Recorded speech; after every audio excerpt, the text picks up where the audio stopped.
everyone, and welcome to episode 2 of EnderCast, titled Year of the Ender. Today is Friday, December 28th, 2012, and I am one of your hosts, Crystal, and my co-host is Kelly. Say hi, Kelly. Hey, guys.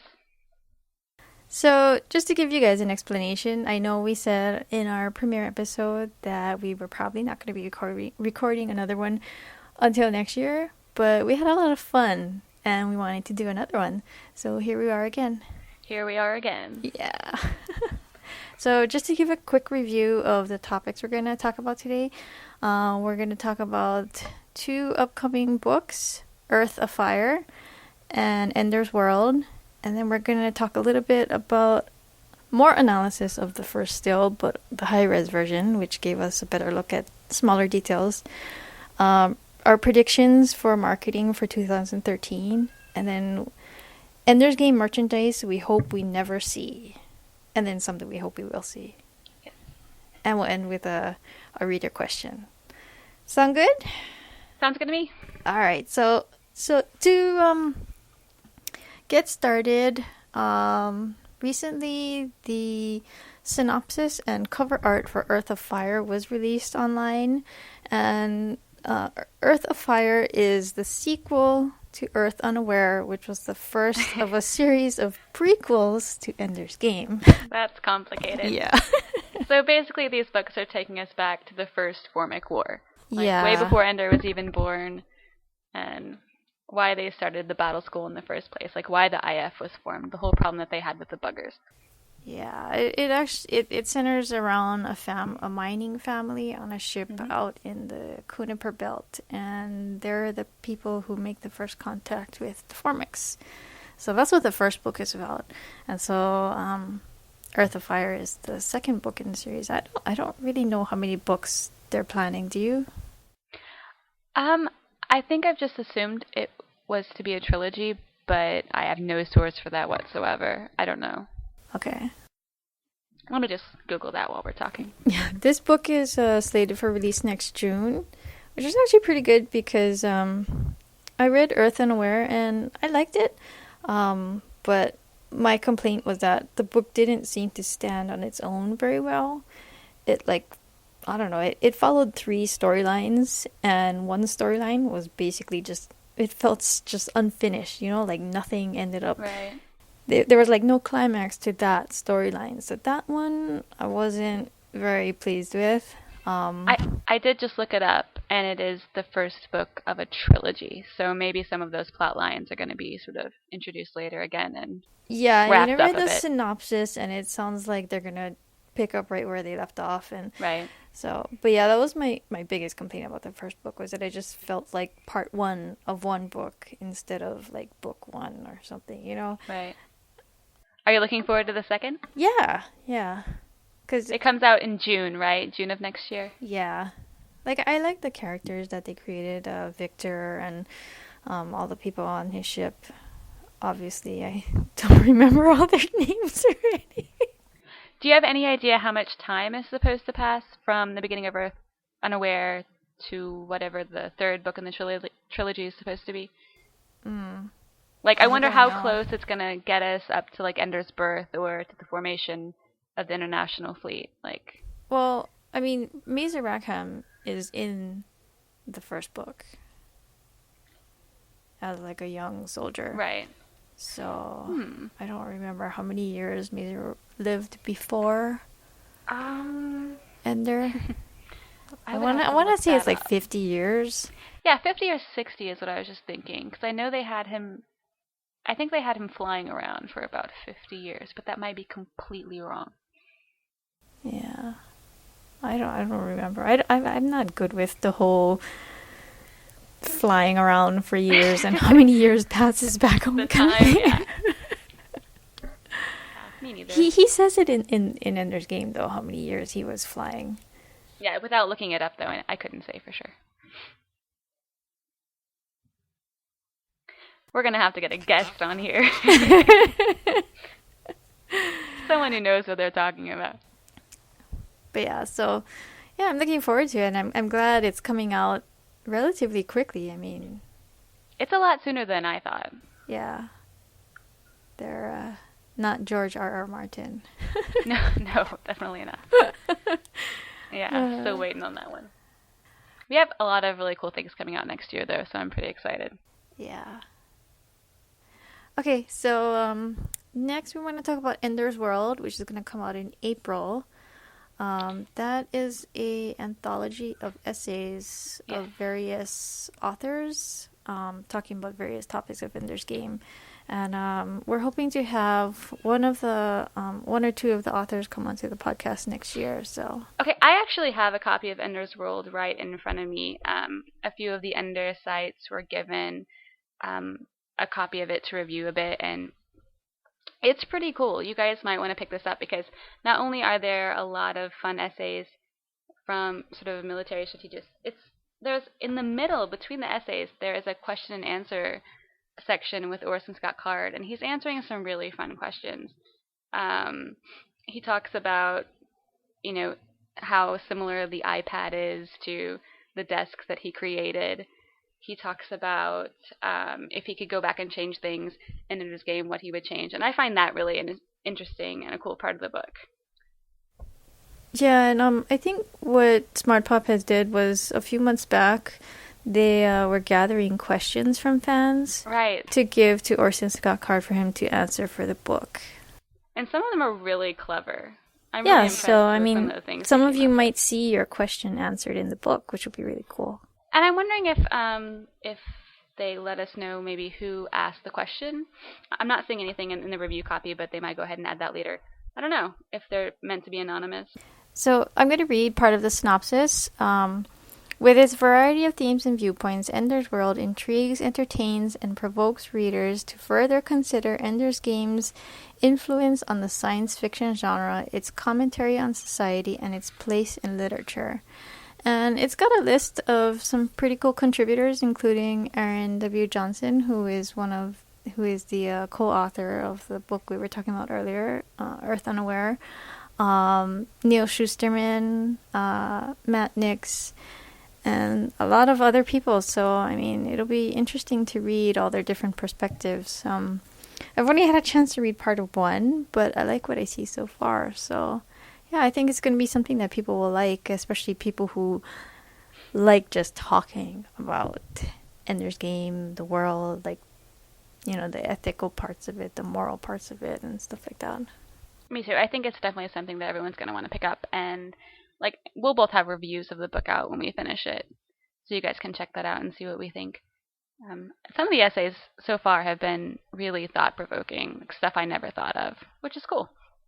Okay, so next we're going to talk about high-res still analysis, because Summit released the high-res version of the still of Graph and Ender a little over a week after Entertainment Weekly posted theirs online. And I know last episode we talked a bit about whether Graph's patch on his shoulder had like the IF symbol and things like that, and it turns out that it does. I mean, when you look at the high res, it's Still don't know what that triangle is.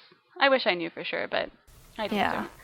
I think it must symbolize rank. I think we're pretty good on that. I don't know what else that could be.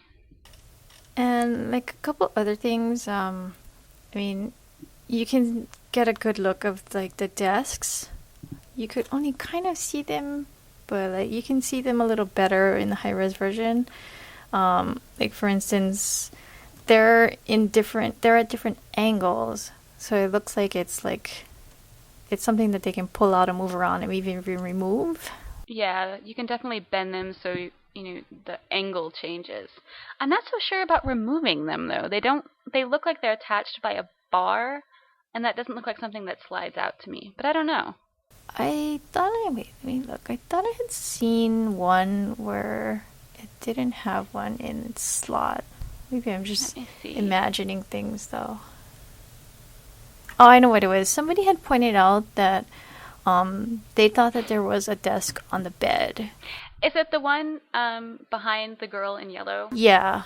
Because that kind of looks like a desk to me too, but I think it might not be thick enough. Uh-huh. Yeah, I don't know. It's hard to tell. We're grasping at straws here. I don't know. And then Kelly noticed some odd numbers on the ground. Actually, the person who first noticed that was one of the commenters on Ender News, Garrett. I hadn't even noticed it when I first looked at it. I was too busy, looking at the walls and what the kids had on and everything. Uh-huh. I know that when I mentioned it, Darian Robbins, he commented saying that he thinks that they're sort of serial numbers, like the material of the plates on the floor are given a serial number so you can tell what they're made from. He says it's a real world number used in building and engineering applications. I have no idea about that. He may be right. When I first looked at it, I thought it might be something just on the image, some sort of image coding, but I think it's actually part of on the metal. Floor. Yeah. It's viral marketing. We have to figure it out. I even, whenever the still came out, I was like, rotating it. I even tried entering part of it in Google. Nothing came up. I have no idea what that is. I thought maybe part of it was a date, but that doesn't look right either. Yeah, because it looks like there's slashes in it. Right. Yeah. I'm not good at figuring out stuff like that. Me neither, man. I still haven't figured out what the whole Star Trek viral campaign you're supposed to do for. No idea. I just wait until other people figure it out. So how many people have we decided? I think there's 12 because when you look at it, I can count 6 people on the same side as Ender. They seem to be in pairs. Yeah, and he's standing on number 2 and the girl across him is on number 1. So if you can see 6 people on his side, then there must be 6 people on the other side. So that means there's 12. I also thought it was interesting. We were talking about these white outfits being pajamas, and I think that might be the case, but now I'm not entirely sure because if you look on the right-hand side in the same row as Ender, so there's Ender and Eli there. I guess we figured that out. And then there's a person next to him, might be a girl, I'm not really sure. And then there's a darker-skinned boy who it seems that he's wearing his flight suit, but he doesn't have it pulled up over his t-shirt. It's like wrapped around his middle and sort of tied. Yeah. So what they have on might just be the stuff that they wear under their flight suits. I'm not sure. Yeah, because even the girl on the left, or is that a boy? I'm not sure if it's a girl or a boy. But yeah, you can see the shirt underneath. Yeah. So maybe it's just underclothes. I think it's most likely a girl just because her hair isn't cut so short. I think the boys then were, made to get these very tight military haircuts. I don't know how progressive Battle School is.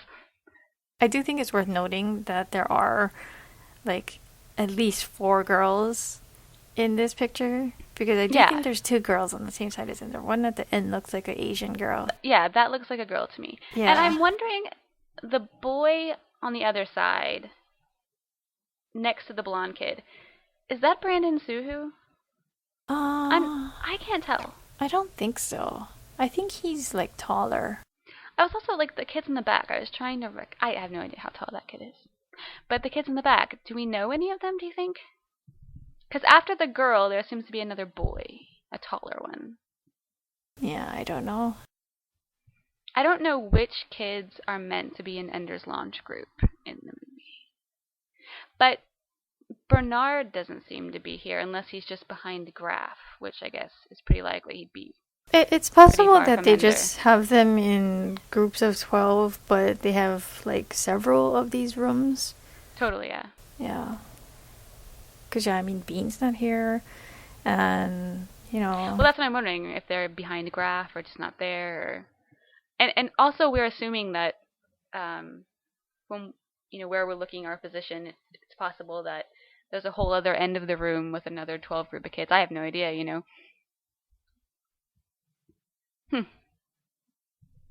Okay. Is there anything else we noticed in this high-res version? Not me. You're the one with the details, so... Man, I don't know. I like that Graf seems to have some sort of... It almost looks like when you graduate high school in America, you get those really ugly, clunky class rings that everyone pays an obscene amount of money for. It kind of looks... Or one of the Super Bowl ring. Yeah. He has something like that on. Man rings. That's about. Yes. I kind of like that. That is interesting. Yeah. I also like that we get a really cool shot of what the uniforms actually look like. The girl on the left is particularly fun to look at because I don't know, like at the bottom the cuffs seem to be sort of wrapped around and connected by either, Velcro or magnets or something. Mm-hmm. And around her middle she has some sort of belt thing that I really like. And I really, really wish that we could read her name tag, but I cannot make it out. You can read graphs, which is weird because it's a stranger angle. Maybe just because we already know what it says, but I can't read hers. And I don't think anyone's been able to. So, do you know what the things are on Graf's collar? Do you know if that's like a military thing for his rank? I don't know anything about uniforms. Me neither. Maybe. I really don't know.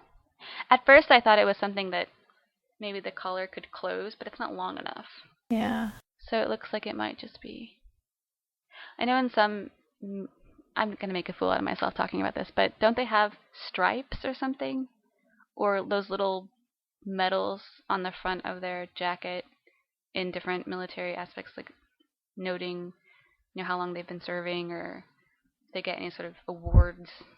I don't know. I like that his uniform seems to be two-piece, as opposed to the other ones, which are more like jumpsuits. Yeah. Harrison Ford looks really good in uniform. I just thought I'd say that. That is the truth. So, the blonde girl on the left? She actually kind of looks like Haley Steinfeld.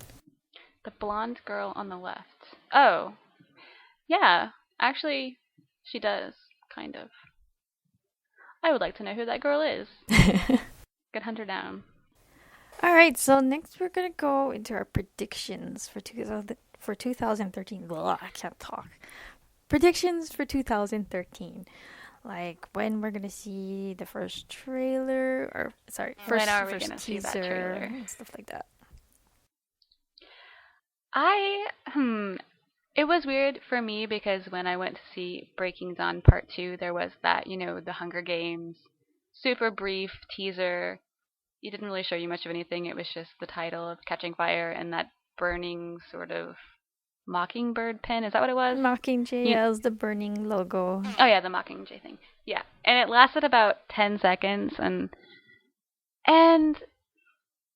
I mean, I guess it's possible that we see something like that for Ender's Game, but I doubt it, just because, everyone knows the Hunger Games. They know it's coming, like the sequel. So that was sort of just something to remind people that that's something that's coming up. For Ender's Game, would something like that really work? Like, I can't think of any sort of image that people would instantly recognize or get excited about. What do you think? Well, I mean, the old bird turning into the new bird, and like you add in all the words at the end and everything, and all the credits and stuff. So yeah, it turned out to be 30 seconds. But so yeah, I mean, but I am a really big fan of teasers. See, I can deal with the 30 seconds, but something has to happen in that 30 seconds that excites me a little bit. That burning badge didn't really do it for me. Yeah, I mean, that was more to excite book fans, like people who are like waiting, that's what I mean, counting down every single day until the movie comes out. But would something like that work for Ender's Game? I don't think so. I think like, because like the one teaser that comes to mind all the time when I think about teasers that I like is it was Harry Potter 5. What happened in the teaser? Because I watched all of those. I'm just trying to think of which one you mean. I will link it to you later, and then I will link it on our podcast thing for people to watch. But it was a really well put together teaser. It was just like this, like it had voiceover from Dumbledore, and it had like quick flashes of things, and it just explained what the movie was about. It was really good. I think what it has to do is basically tease something that people don't really know. I mean, for Ender's Game, I think it should tease stuff, like show things that are kind of ambiguous. I think it makes you want to know more. Yeah. The idea. Like I think for Ender's Game, what people are what's gonna excite book fans is to have like something kind of vague, and then at the end reveal like Ender's name. So that like they're not sure what they're watching, right. And then they hear the name Ender, and then they're like, "Whoa, that was like a book I've been waiting for like 25 years to come out." Right. So, Yeah, I think that would be a good way. Yeah, I think for book fans, it's going to be easy. I think anything that shows this movie is getting made now is going to excite people. Yeah. But my question is, like, how can you put out something like that that is going to excite the book fans, but that's also going to maybe get people excited who are just fans of the sci-fi genre, or who are just, looking the next Harrison Ford movie, for example. Yeah. I wonder what they're gonna do. I'm excited to see that. And like, when do you think they're gonna come out with it? Because I think we're not gonna see it until like springtime, like Um, March, April, May. Because I think March. That's my guess. I'm gonna go with March. Because I mean, a lot of people are saying, "Oh, Ender's Game isn't advertising at all. What's going on? Nobody's gonna know about this movie." But we're still really early. Yes, we're still a year away practically. Yeah. So, yeah. I mean, movies typically don't put out teasers and trailers this early, and I think they're hampered even more by their trouble with digital domain. So that's probably contributing to it. I know I wrote an article once for Ender News, something about post-production, and I was just looking at the Hunger Games, like when, I know we keep going back to the Hunger Games, but just when they released their first teaser trailer, and it was 7 months before the release of the movie. So, I mean, I think something like that's a pretty good, starting place when you're trying to decide when that might happen. I'm going to go with March. What are you going to go with? I will go with March as well. Hey. As for a full trailer, the one thing that I do not want to see is them giving away everything, because the one thing that drives me absolutely crazy about trailers is when they give away everything, when including you feel the like ending. You've seen the movie after watching the trailer. Yeah. What's the point of going? It bothers me so much. It's like, I thought you want to make people want to see your movie. You just gave away the ending. Yeah. So yeah, that's my only request. And that it be very well put together and have very good sound and be exciting. And I'm really excited to find out what they're doing in regards to music. Like, if they're gonna score it, if it's gonna be a soundtrack, like they like to do with Twilight. There's a bunch of artists contributing to something. I want to know what's happening there. I lean more towards wanting score only, just because this doesn't really seem like a soundtrack kind of movie.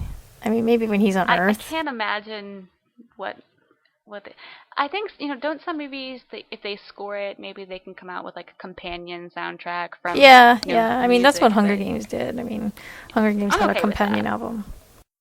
I can't imagine watching Ender's Game and hearing some like Linkin Park, whatever. I don't think that's gonna work. Yeah, works for Transformers, but not so much for Ender's Game. Yeah. I'm really hoping Ender's Game doesn't head in the direction of Transformers. Transformers 1 was good. Well, it's a popcorn movie. Yes, in a popcorn sense, yeah. Yeah. Do you think they're going to do any kind of outside marketing, like website, viral campaign? I hope so. Merchandise. I think there's a lot of opportunities there. I think they really need to sell posters early on. I would buy a poster right now. I would buy a bunch of posters right now. Yeah. Let's face it, I would buy pretty much anything they put their logo on. Yeah. Just to have. I'm a fan of a novelty gift. Huh? I'm a fan of like novelty items, like goofy stuff. And then teaser, we're thinking March. I think they would probably want to release a full trailer during the summer. One thing I am really looking forward to is Comic-Con. Yeah. And for those of you who don't know, Comic-Con is this convention that's held every year in San Diego. And a lot of these fantasy sci-fi movies, they attend to draw attention to their film and set up a cool booth. And to get people excited about it, they like to show off a bit. And it's a really popular place to debut trailers and footage and have interviews with cast members. And I'm thinking maybe, since it does sort of fit in the time frame, that we get a trailer then. Because, they like to do that. And I think it would be fun. I know I'm going. Are you going, Crystal? I The am, Comic-Con next year. approved for press, so I hope Yeah, to go. I just have to already. save up money for airfare. But yes, I fully intend to be there. Me too. I'm still waiting on my press badge approval. Crystal here's got hers already. I'm pretty jealous about that. But optimistic. I'm optimistic about going. I didn't get to go last year, but Aiden, another girl from Ender News and a really good friend of mine, she was there. And the people at the Summit booth were super, super nice to us. They gave us like a huge bag of pins to hand out that I've been, passing around forever, and those T-shirts that the various Ender sites have been giving away on their sites. That was from them as well. So they were super generous, and I'm looking forward to see what they put up next year, because I'm pretty sure they're gonna have a pretty big presence there next year. Yeah, I mean, I'm hoping that they'll bring a bunch of cast there and have panels and stuff. Yeah. But I don't know. I'm guessing that's what they're gonna do. I don't know, but it's a really good opportunity for them, and we'll see. I'll be sad if they don't do that. I know, if I make all the effort to get there, nothing. It's gonna be me and Crystal. Yeah. Okay, so going into, since we're talking about marketing, we can go into Marketing. merchandise that we hope we never see. Because I I don't hate a know lot if of people merchandise. have seen some of the ridiculous Twilight merchandise out there, but it's scary. It's scary Okay, stuff. and since we're talking about Twilight, it brings us to our first merchandise we hope we never see, and that's pillowcases. Actually, any sort of bedding is terrifying to me. Blankets too. When you put like their face on it, and I get that teenage girls like that, but it kind of cheapens it, in my opinion. Yes. And it creeps me out. They did that for Hunger Games too, and like I get that some people like that, but the whole idea of like waking up and like there's Katniss's face on my pillow, Okay, it's not. The thing is that not for me. Bedding, blankets, and pillowcases, it appeals to a very small demographic. Okay, I, for example, cannot buy a pillowcase with Asa Butterfield's face on it. Like, on what planet would that be even appropriate? And I don't know. I mean, if you have like this demographic of people who are going to buy that, then great. But does Ender's Game have that? I don't think so. I don't think anyone's going to want that. Well, I mean, like maybe IF logo stuff. Maybe yeah, I would buy that. or like if they had like a silhouette of, I don't know, battle school students, or like a, I don't know, the battle school or something. I couldn't something, even deal with that. something that doesn't have somebody's face on it, basically. Yeah. People's face on no. Like, No. I think that would actually creep out the actors. If I was an actor and like they made pillowcases with I have my said face that on it, I'd be so like, many hell no. And do they have to approve that? I don't know. I mean, neither. I guess it depends if they sign away all their rights and say, yeah, do whatever, and not really That's thinking about what's going to happen. Terrifying. No, not for me. What else we got? All right, so next is toy flash guns. Toy flash guns. Theoretically, the first thing that comes to my mind, toy flash guns, I think that would be awesome. But you can't pull that off. Like, what could they do? How would they not be completely lame? Yeah, I mean, would they make noises? Would they have little flashing lights? I don't know. What are you going to do with it? Besides go to Comic-Con with it. Okay, but would you buy one? I wouldn't buy one. Would you buy one just to make fun of it? Because I think I probably would. Maybe I'd give I it would to... find that I have a 6-year-old son, so I mean, I can always give it to him. Okay, yeah. Yeah. I'm not a big fan of kids with toy guns. It's never been my... Yeah, I'm not either, because I'm always the one getting shot in the butt with Nerf pellets. But see, Nerf guns are different. I kind of like Nerf guns. They're funny. All right, so this next one is a big Another one. creepy thing. Yes. Creepy. Petra Arcanian Barbie. No. Okay.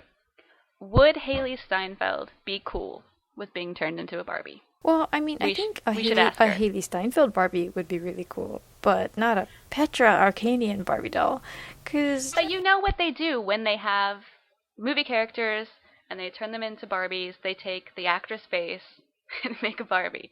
No, I know that, but I'm just saying that, really like, I mean, she's a soldier in military school. I don't really see how that translates very well to a Barbie doll. we could have a Bratz doll, and it could have like a really, really skimpy flash suit. That would be great. Everyone needs one of those. I mean, if they wanted to make one, I mean, she'd make a fantastic Barbie doll because, of course, she's like totally gorgeous, right? But I mean, she's a model and everything. She will be happy to hear that. Yeah, but just the character, I think the character, like, I mean, Petra's a tomboy. I think if Petra Right. Arcadian were like a real person, she'd be horrified. Horrified. Yes. Yeah. But that makes it a little funny. Yeah. Now I kind of want a Petra Barbie. Like, put it on my shelf. See, this is what's going to happen. They're going to come out with some truly atrocious, crazy novelty merchandise items, and we're going to buy them all. And we're going to look like total hypocrites later with our Petra Barbies. Like this next one. This next one is very creepy. A Peter Wiggins standee.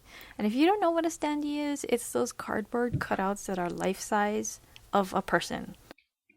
They have them at movie theaters a lot. Like when they're advertising the film, they'll put those standees up. I mean, they also sell them. I mean, like for Hunger Games. No, I didn't know that. I didn't know you could buy them. Well, yeah, because like when I was in high school, my friend bought me an Indiana Jones one.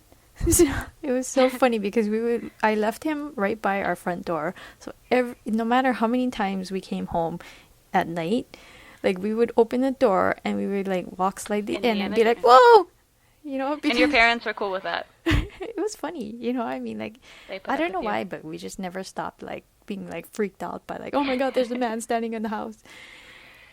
So That's funny. But yeah, I mean, it's gonna be Peter Wiggin. That's creepy, right? That's something I wouldn't buy. I wouldn't buy anything like that. I don't know what I would do with it. Put him like next to like your bed, so that when you wake up, Again, oh, with the there's Peter creepy, Wiggin yeah. standing over your bed. Creepy, creepy. Inappropriate and creepy. All right, you want to introduce the next one? The next thing I kind of disagree with a little bit because, okay, Formic lunchboxes. I was really excited. Back when I was a kid, I'm about to turn 28, so it was a while ago. We would take lunchboxes to school and they would have like those, weirdo Ninja Turtles or the Care Bears, and I always had one. I would probably buy that because I remember that I was really excited when Old Navy came out with the line of sort of old school vintage lunchboxes. I don't know. You mean the metal ones with the little black handle? I would buy one. I would take they it to still work. make those. I know, but I want like, an International Fleet one or a Battle School one. Oh, Preferably not one, again, with anyone's face on it, but something cool. Okay, but do you want a Formic one? I would buy one. I would. I would. Not you, huh? Not your thing? Not my thing to have a big ugly bug on my lunchbox. Hey, they might be super cool to look at. Maybe, but Maybe. for now, I will just say that I don't want one. All right. Fair enough. You can get me one for Christmas next year. All right. Now, what kind of things would we like to see? What are you looking forward to? I would like them to give out badges like Graf has. Yes, me too. Maybe, I don't know, like a rubber one that you can Velcro to your shoulder or something. Yes. Also, any sort of temporary tattoo of like the IF insignia. Yeah, that'd be badges. something really fun to pass out at Comic-Con. Yeah, at Comic-Con, exactly. That would be so much fun. And then, like, I would love, like, a keychain. Like, I think the IF logo would make a really cool keychain. Adult things, not everything aimed at kids. Like, that's fine for a few things. I just don't want everything to be, Asa Butterfield's eyeballs on it. And they're going to do something with that. That kid has some blue eyes. I know that it's most likely that we get a book cover with movie imagery on it, which I've never really been a fan of those because... Oh, you mean I a don't know. movie tie-in edition? Yeah. I've always thought, it's unnecessary, but I'm kind of looking forward to seeing Yeah, I mean, I think what they do with that. I think they'll definitely have one. Me too. I mean, they already have an edition out that has a little red star on it that says soon to be a major motion picture in 2013 or something like that. So, I mean, There I are know on the already back of Ender's World, at least the copy I have, it says that the Ender's Game film release is November 1st, 2013. So I thought that was really exciting to like see it in print, something that I was holding. Yeah, you can't push it back now, Summit. You can't push it back Right? again. They can't push it back It's now. in writing. On the back of a book that I own.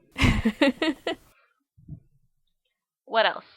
What about Halloween costumes? Because next year, Halloween is the day before the movies come out. So like if they have midnight showings, we're totally going to be dressing up. And do you think that this is going to be big enough that they make Halloween costumes, or do you think that that's going to be saved for? Well, I see, don't know. that's where toy flash guns would come in really handy.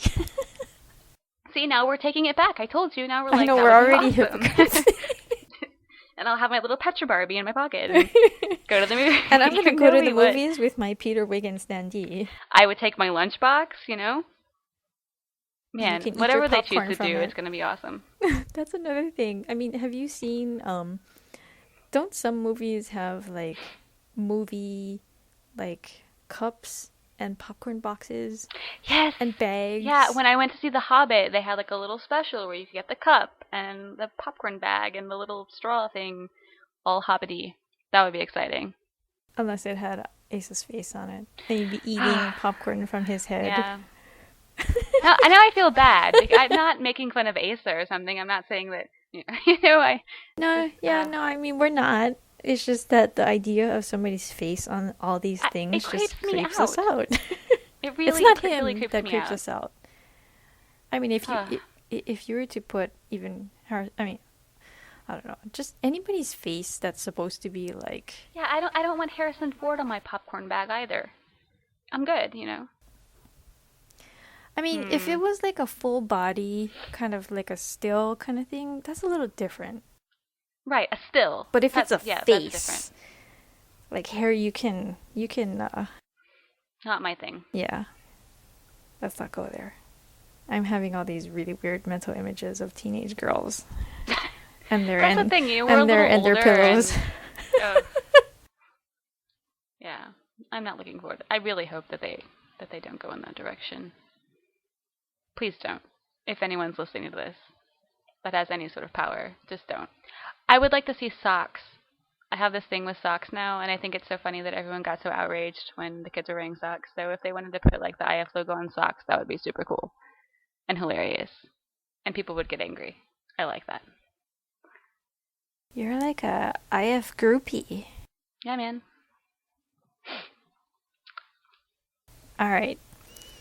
Let me think. Is there anything else?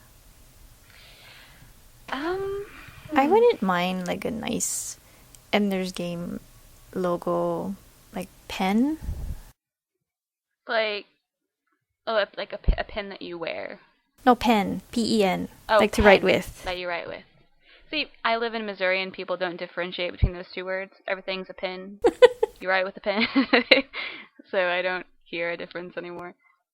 Yeah, I would write with an Ender's Game pen. I would also wear an Ender's Game pin. So whichever direction they go with that, it's cool. It would also be cool if you could like write letters on IF stationery. Now who's the IF groupie? Right? Let's face it, we're going to buy a little bit of everything. Yes, we're going to have to save money. Oh, yeah. All right, so let's move into our reader question from Ruben. You want to read it, Kelly? And I think this might be the same Ruben who won the signed photo of Aramis Knight in my contest. So if it is, congratulations. Ruben asks, how much Ender's Shadow and or Bean do you want to see, and which scene are you most looking forward to? I've had a lot of people complain that they're making Ender's Shadow and Ender's Game into one movie, that they would much rather see it as two. I don't really understand that because a lot of it is the same story, and obviously, it was never a possibility to have the first part of Ender's Game where, Ender's doing his thing, switching back and forth between him at battle school and Bean running around Rotterdam. Like, that was never going to happen. I would love to see Bean sort of crawling through the ventilation system and spying on Graff and Anderson. That would be fun. And I think it would be a good way to sort of get into Graff and Anderson's heads and see what they're doing behind the scenes without actually being in the room with them. You know what I mean? Yeah. I also really like this scene where Bean suspects that Bonzo is plotting to attack Ender, and he sort of rallies the other battle school students in the mess hall. I don't know. I think that could be like a fun climatic scene, and possibly like something that could be really a moving contrast to what's taking place in the shower. It's one of my favorite scenes from the book, so I would like to see that. What about you? I am very ashamed to say that I have not read Ender Shadows. Okay, see, you have to read Ender Shadow. I did own it at one point, and I tried to read it, and I just didn't really get into it. I guess because you want me to send you my copy? Like Ender's Game has just always been a really good book to me, and I don't know. Okay, but the thing about Ender Shadow is that there's a lot of stuff that goes on with Bean where he came from, but after Bean gets into battle school, it's like the same story. But you get to see all this really cool stuff that Ender doesn't see. You know, like, to Ender, Bean is just this minor character on the side. In Ender Shadow, Bean is like the hero, you know? And you get to find out all these things that Bean understood, Bean knew so much of what was going on in battle school that Ender had no idea about. And it's really, really cool to see that. Yeah, I don't think I actually got up until when Bean even got recruited, so maybe that's why. You should give it another try. Yeah, I definitely will. Because, I mean, I didn't read the last two books in the Ender series until this year. Right. Yeah, so. I haven't read the newest. I haven't read the newest one that he. I'm not talking about Earth Unaware. What's the name? I don't even remember. I need to catch up as well. I just haven't had time. Yeah, I have so many things to read. That's the problem. Yeah. Anyway. Again, we need someone on this show who's a real fan. But yes, but I do have scenes that I want to see. I'm really looking forward to the finale battle. And Me too. Or, I don't know, was the question specifically about a Bean scene? It doesn't matter. Oh, well, I mean, for like in general, I'm just really looking forward to the finale.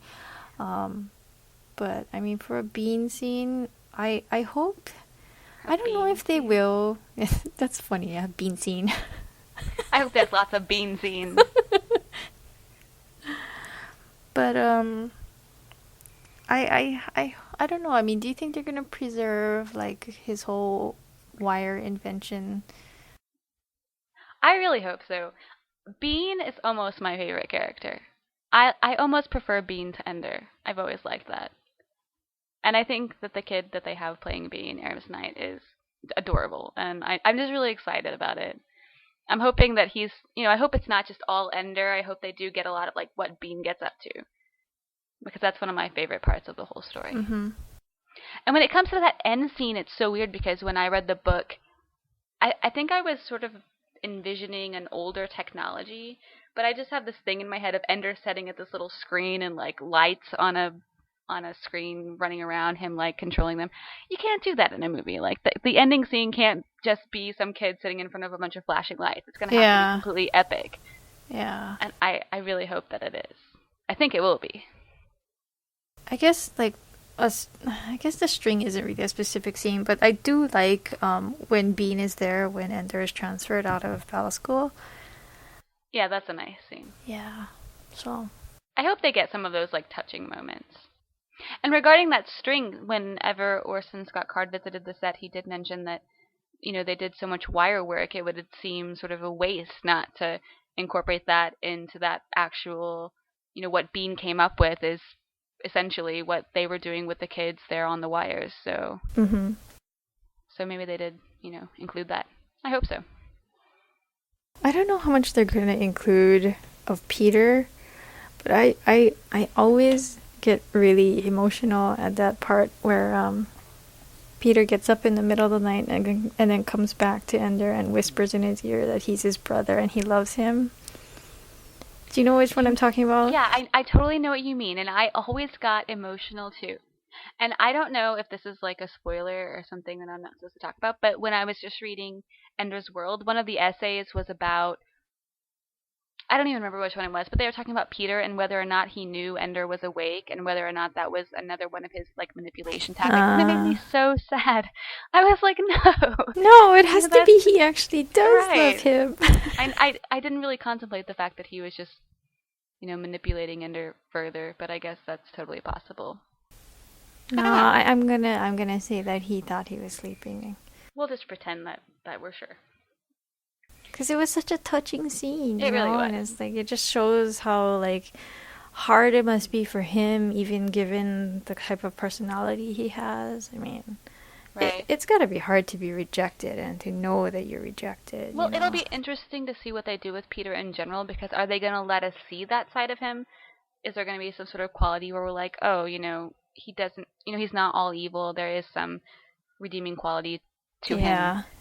And I think how much they show him also might be indicative of which direction they intend to go with the sequels, because if they don't, I don't know, if they don't use Peter at all in the movie, how can they go in the shadow direction back to the kids on Earth and, when Peter becomes hegemon?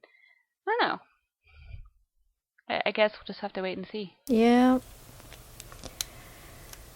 Okay. Wow, we went really long this time. Oh, did we? Hopefully people are still here. They might have turned it off already. Oh well. To anyone listening still, we want to thank everyone who listened to our premiere episode and everyone who participated in our Battle School Christmas contests. That was fun. I really enjoyed that. Yeah, that was fun. And we hope you all had fun too. Yeah. So, in closing, we just want to wish you a Happy New Year.